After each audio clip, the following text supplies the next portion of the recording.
এবারে গ্রেপ্তারি পরোয়ানা জারি হলো ক্ষমতাচ্যুত প্রধানমন্ত্রী শেখ হাসিনার ছেলে সজীব ওয়াজেদ জয়ের বিরুদ্ধে।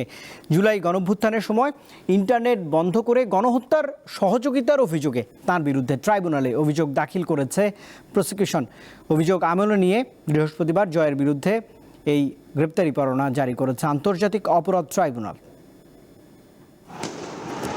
গত বছর জুলাই আন্দোলন চলাকালে হঠাৎ বন্ধ করা হতো ইন্টারনেট সেবা। এক পর্যায়ে 17 জুলাই মধ্যরাত থেকে 28 জুলাই পর্যন্ত বন্ধ ছিল মোবাইল ইন্টারনেট, যা স্বাভাবিক হয় 5 আগস্ট দুপুর থেকে।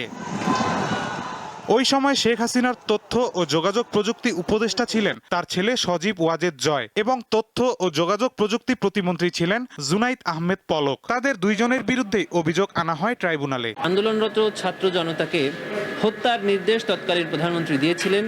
সেই হত্যার নির্দেশ কার্যকর করার জন্য সজীব ওয়াজেদ জয়ের পরামর্শে তৎকালীন আইসিটি প্রতিমন্ত্রী জুনাইদ আহমেদ পলক ইন্টারনেট পরিষেবা প্রথমে স্লো করে দেন, এরপরে সম্পূর্ণরূপে বন্ধ করে হত্যা এবং নির্যাতনের তথ্য আড়াল করে এই হত্যাযজ্ঞ পরিচালনায় সহায়তা এবং সম্পৃক্ততা থেকেছে।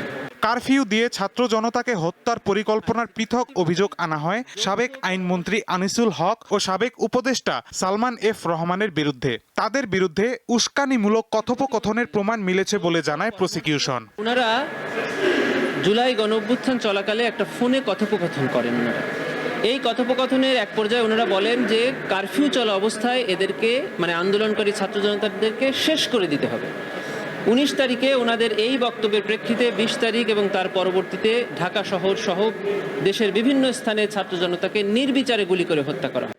এদিকে জুলাই আগস্টে রামপুরায় 28 জনকে হত্যা মামলায় অভিযোগ গঠনের ওপর প্রসিকিউশনের বক্তব্য শেষে আগামী 14 ডিসেম্বর আসামি পক্ষের বক্তব্যের জন্য দিন ধার্য করেছে ট্রাইব্যুনাল। মাহিদুর রহমান, দীপ্ত সংবাদ, ঢাকা।